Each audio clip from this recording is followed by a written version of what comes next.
Hey friends, welcome back to Homestead on a Prayer. In case you're new here, I'm Jennifer.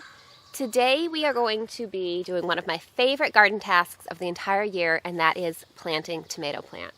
Now, as you can see, some of my tomato plants are overdue to be planted. They've been growing and growing, and they've outgrown these little pots that they're in. It is definitely time to get them in the ground. Now, I do have some of my tomato plants planted already. These plants were delayed a little bit because we ended up having a late frost. So once that frost was in the forecast, I wanted to wait. I was able to protect and save the tomato plants that I did have planted already. They did great. They're still thriving and happy. But I wanted to wait to plant the rest of these plants until after that frost had passed. So I did plant most of my plants out yesterday, but I was saving a couple to plant with you guys so that we can just talk about the best way to plant these tomato plants. So you can see behind me that I have this trellis here. Now, last year was my first year using this trellis for my tomato plants, and I love it. It is my favorite way that I have grown tomatoes so far. So we're going to go ahead and plant them on the trellis again this year. So I'm going to bring you guys around to the other side of the trellis. I'm going to show you the tomato plants that we're working with, and we're going to go ahead and get them in the ground. Now, as I mentioned, we're going to be planting my tomato plants along this welded wire trellis that I have here set up in my garden. Probably the first thing you're going to need to know when you're planting tomato plants outside in your garden is that they are going to need some type of support. Now, tomato plants are not natural climbers, which means that you can't just give them something and expect them to climb up it. They don't have tendrils or anything to really grab onto it. So you're going to have to give them a support that will either enclose them and hold them in place, or something that you can tie them to as they grow. So I have this fence here. I'll be tying them to that as they grow, and last year that worked great for me. Now, some people will choose to support their tomato plants using tomato cages. You know, I'm sure you've seen those everywhere. They sell them at the local box stores. They sell them at garden centers. They're very easy to find, and they're only a few dollars. The problem is that they're usually not very tall or very sturdy, and they don't really work very well for indeterminate tomato plants. Now, indeterminate tomato plants, especially the type that get really large fruit, they can get extremely tall. They can get extremely heavy when they're laden down with all of that ripe fruit. And tomato cage isn't really going to do the trick. Now, it'll work in a pinch. It's definitely better than nothing. I have grown my large tomatoes on there before, but it's not the best option. Now, I do use tomato cages for a couple things. I will use those for cherry tomatoes. While my cherry tomato plants do also get extremely large, I find that because their fruits are so little, they can get away with being a little more wild and not being as fully supported. So because of that, I do like to use them for my cherry tomatoes. They also can work well for determinate tomatoes. Basically what that means is that when you are growing a determinate tomato plant, it's going to get to basically a predetermined size, and then it's going to stop growing. For the most part, determinate plants will set their blossoms, set their fruit all at once, and then they'll ripen their fruit all at the same time, as opposed to an indeterminate tomato. Now, you'll find that most of the varieties that are commonly grown in the home garden are indeterminate tomatoes. So all of the plants that I am growing on this trellis here are indeterminate tomatoes. Basically, they'll just keep growing and setting new fruit, getting taller and taller and making more and more fruit until they're stopped either by disease or some sort of adverse weather condition. If you have great growing conditions and your tomatoes are extremely healthy, they may continue producing all the way up till frost. Now, that's a great thing. But the point of all this is that if you're growing indeterminate tomatoes, you need to be prepared to support a very tall plant. Now, I do have this welded wire fencing here. Last year, my tomato plants did get taller than the fencing, but I found that it worked well enough for my needs. So I'm going to go ahead and use that again this year. So you're also going to want to think about spacing for your tomato plants. Now, I actually tend to be a little bit of a rule breaker when it comes to this. So I have my tomato plants laid out roughly where they're going to be planted. If you're familiar with growing tomato plants, you probably noticed that I have them spaced a little more closely than recommended spacing. Now, in my experience, it's going to be different with everyone because everyone's growing in a slightly different environment. You're going to have slightly different growing conditions. But in my experience, I have found that at some point during the season, my tomatoes are going to get tomato disease, usually early blight or something like that, no matter what I do. And so my goal is not necessarily to prevent that disease, but to just hold it off as long as possible to make sure that I'm able to get a good harvest first. I have experimented with different tomato spacing in my garden, and I found that for my growing conditions, spacing them farther apart does not actually prevent disease. They got disease about the same time. They did about as well as when I spaced them a little bit closer together.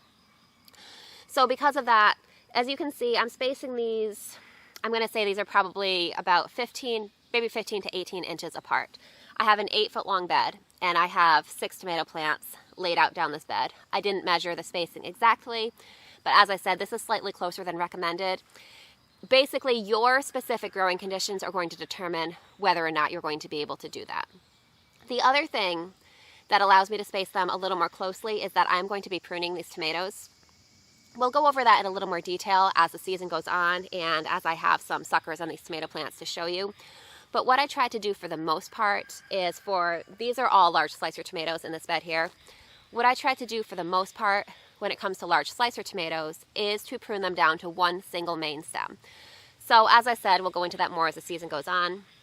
But pruning your tomato plants does allow you to space them a little bit more closely. So you can see I have my 6 tomato seedlings lined up in this bed here. The first 4 here are plants that I started myself. The last 2 plants down there are plants I got from a local nursery.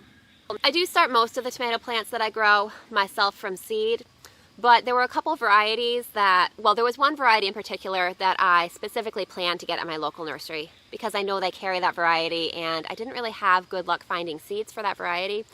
And then another one was sort of an impulse buy. My daughter was with me and really wanted to try this tomato variety, so I ended up purchasing that one as well. So I have those 2 at the end from a nursery. These other 4 in front, as I said, I started from seed myself. Now, when you're actually getting ready to plant your tomato plant, as you can see, this tomato plant is quite large. This tomato plant really does need to get in the ground. This, probably the most important thing when it comes to planting tomato plants is to plant them deeply. Now, you can see how large this plant is now. When this is actually in the ground, see where my fingers are? Probably only the part above my fingers will actually be above the ground and visible. This entire stem is going to be buried. The reason that I like to do that is because tomato plants basically have a superpower. All along their stem, they can grow roots. So if you can see on the stem here, I'm not sure if that's going to show up clearly in the camera or not, but you see all these little fine hairs along the stem. Those can all turn into roots when they come in contact with the soil. So if you plant your tomato plant really deeply, we'll be sacrificing a few of the leaves. Honestly though, by this point, usually the lower leaves don't really look that great. This isn't really doing anything for the plant anyway. So by sacrificing these lower leaves, we're basically going to remove those from the plant. What happens is that plant is going to create a massive root system. That is going to allow our plant to be extremely drought resistant. By burying the roots, or by burying the plant that deep in the ground, it's going to have a big root system that goes really deeply down. And then when we get into summer and we have those hot, dry days, our plant will be completely fine because it has those deep roots that can find water down in the ground. Also, it will have a really big root system, which can in turn support a lot of top growth. So by creating that really big root system, that plant is going to, or those roots are basically going to be able to grow a really large, really healthy, really productive plant on top. So that is probably the biggest key when it comes to tomato planting. So I'm going to go ahead and just pinch these leaves, these lower leaves off. Now you want to either clip them with pruners or you want to pinch them. You don't want to pull, because if you pull, what happens with a tomato stem is you can rip a whole string down the side of the stem. You definitely do not want to do that because tomato plants are prone to disease, and the more surface area that you expose, the more likely they are to be able to contract disease. So, as I said, just make sure that you pinch it without tearing the stem. So I'm going to pinch off these other 2 sets of leaves also. As you can see, these are kind of damaged. They weren't really doing much anyway. Now we're left with all of this healthy growth, and I can plant my plant about up to here, which gives me the existing root system plus a new root system will grow all along the stem here, which will make a really healthy plant. All right, now I'm just going to grab my gloves and we're going to dig a really deep hole. I actually prefer to garden without gloves, but I don't like having dirt under my fingernails later. So for the most part, unless I'm going to be in the garden all day with nothing else to do that day, I'm going to wear gloves. Now we're going to have to dig this really deep to be able to bury the tomato plant as deeply as we want to. Now another option, if you don't want to dig a really big hole like that, or if your soil isn't as deep, you could also lay this tomato plant on its side and kind of bury it like this. See how the end is kind of pointing up anyway? If we buried this sideways, this whole stem would still grow roots. It would still have a really good root system. I prefer to, for the most part, still bury it really deep because that does create better drought resistance, because not only will the root system be large, it'll also be deep down in the ground. But if this works better for you, just know that that is also an option too.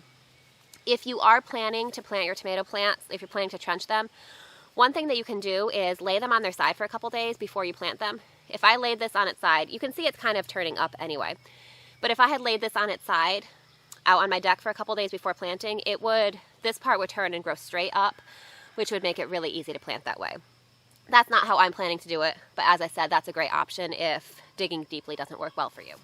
All right, so you can see I've got a really deep hole here. So we're going to go ahead and take this tomato out of its pot very carefully and gently. I'm going to put it right up to the trellis, and then I'm just going to carefully fill in all the dirt all around it. So there we go, the first tomato plant of the day is planted. Now I am going to come out with a little bit of basically tomato tape that I like to use to tie these up and just attach it to the trellis. It doesn't matter as much when they're little, but once they start to really sprawl and vine, you want to make sure that they're tied to your support. Another thing that you're going to want to think about when you plant your tomato plants is feeding them. Now you can see that I have a nice rich soil here that comes from many years of amending it with compost every year. I did put another couple of inches of compost on top of this soil already this year before planting these plants, so that will help them get off to a great start. I also did spread a little bit of a slow release organic fertilizer on top of the soil before topping it with compost. That will help too. One other thing that I do like to use, which I'm actually just about out of for today, but I really like these slow release vegetable fertilizer spikes. You can see these are organic. I really like slow release fertilizer because it'll slowly dissolve into the soil over the course of, I think these last about 8 weeks or so. So that keeps my tomato plants really healthy without me having to constantly fertilize them. So I am going to go ahead and order some more of these, and then over the next couple days I'll stick some spikes in the ground for these tomato plants. Now, fertilizing is a completely personal opinion. I mean, there's so many different options for feeding your plants. If you have really amazing rich soil, you may not even need to add any additional fertilizer. I find that I do get a better yield when I use the combination of the compost and a little bit of fertilizer, so I like to do both. But again, there's so many options out there. I'm just sharing what I use, but whatever you like to use is great too. So I'm just going to go ahead and get the rest of these tomato plants planted, and then I'll bring you back here to show you the final results. All right, so I'm just going to jump back in here real quick because I was about to plant this plant here and I wanted to show you something. Now, see, we have our main stem here and we have our leaf branch here. Do you see this little, basically baby stem that's growing in kind of like the little armpit between those? This is what's called a sucker. Now, this is something else you're going to want to do your own research on because you're going to find a lot of different opinions.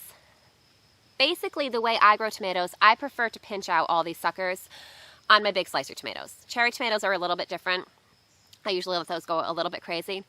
But what will happen, and you can see there's another sucker over here. I don't know if you can see that very well, but there's several of them growing. Basically what will happen, now this sucker looks small and innocent right now. If you let it grow, what's going to happen is it's going to turn into a second main stem. And the other sucker will turn into a third main stem. And eventually your plant gets really bushy and out of control. When tomato plants grow in the wild, they basically grow as vines. You know, they crawl along the ground, making main stems all over the place. They'll shoot down roots wherever their stem touches the ground.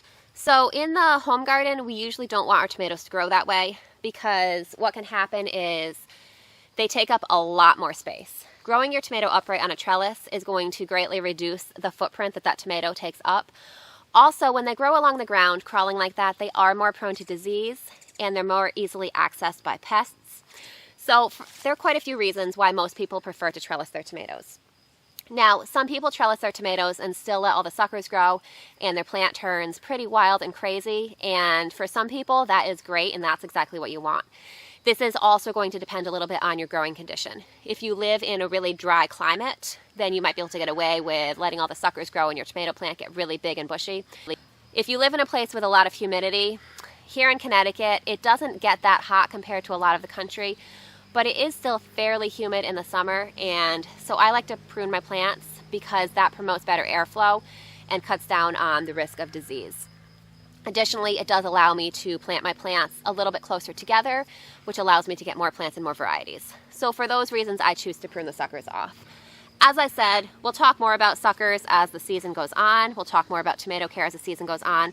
But for today, I just wanted to let you know that's what you're looking for, and we're just gonna go ahead and pinch this out. Because that one's really little, I could just pinch it out right with my fingernail. If you get one that gets away from you and it's really big, it's better to use pruners. Basically for the same reason I was talking about with pruning off the lower leaves. If you just pull it out and it's large, sometimes it rips a whole strip down your stem, which again opens your tomato plant up to disease. So as I said, suckers are really a topic for another time, but I just wanted to give you guys just that little bit of information. So now I'm gonna go ahead and get the rest of these tomatoes planted, and I'll meet you back here in a few minutes.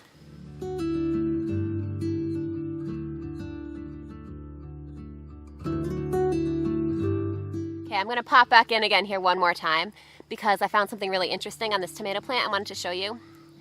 Now this tomato plant, you can see how the stem is sort of bent and part of it was touching the dirt.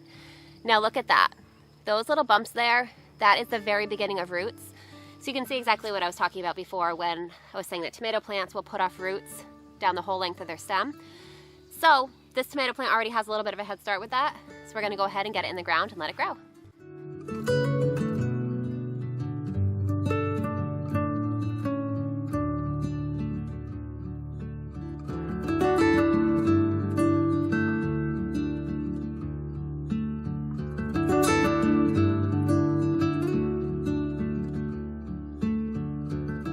So we got all 6 of the tomato plants along this trellis planted.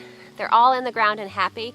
I'm gonna go ahead and give them a good watering. Whenever you transplant any plant, you wanna make sure you give it a good watering because that's going to help it really settle into its new home. It's going to encourage the roots to spread out and for the plant to really settle in there. So that's basically the basics of how I get my tomato plants off to a great start. If you're interested in seeing how I grow the plants as the season goes on, and just tomato care tips, definitely stay tuned because I will be sharing that as the season goes on. I'll share with you how these tomatoes grow, I'll share with you the harvest from them, and I'll share with you how I take care of them. If you're interested, I may put in a specific tomato care video at some point a little later in the season, so if you're interested in that, definitely let me know in the comments below. Either way, I'll definitely be sharing them in garden tours and just talking a little bit about how I take care of them as the season goes on. So I'm just going to share with you guys really quick the varieties that I planted today. So first here I have a Horizon tomato. This is kind of a small slicer tomato, small red slicer tomato. It's about the size of those, if you've ever seen those little plastic containers of those Campari tomatoes that you find at the grocery store. It's similar to that. It's very uniform and red, very good tomato. I grew it for the first time last year. This one over here is Stupicka. This is a variety that's new to me, so I've heard great things about it. I'll be excited to see how that goes as the season goes on. This over here is a Cherokee Purple. This is my all-time favorite slicer tomato variety. It produces really well for me. Beautiful, big, dark purple tomatoes with a really rich flavor. I really like this one. This one is a black brandywine. You can see the leaves are a little bit different. Actually, the Stupicka has this type of leaves too. This is called the potato leaf variety. So this is a new variety to me. I've grown the pink brandywine several years. I'm trying the black brandywine for the first time. I've heard amazing things, so I'm really excited about it. Over here, this one I purchased at a local nursery. This is a pineapple tomato. This one, so you can see the tag there. It's supposed to be sort of an orange and red tomato. It's supposed to be really delicious. I'm really excited about that. That's the one that my daughter picked out as kind of an impulse buy. And this here, you can see this really tall tomato. I did plant it deeply. It's still tall, even being planted deeply. This is a Cindy's West Virginia tomato. This is actually the variety that I went to the nursery looking for because the seeds for this are hard to find. So I'm excited to see how this one does. So thank you guys so much for hanging out with me in the garden today and getting these tomatoes planted. These tomato plants definitely wanted to be in the ground. I think that now that they're planted and they're in their permanent spot, I think they're really going to take off and do really well. I'm really excited to see how they do for us. I'm excited to have some of my tried and true favorites back again, and I'm excited to try out some new varieties too. So I hope you guys are having a great day. I hope that you feel confident and ready to plant your tomato plants and prepare for a big harvest this summer. Can't wait to see you guys again soon. I'll see you next time.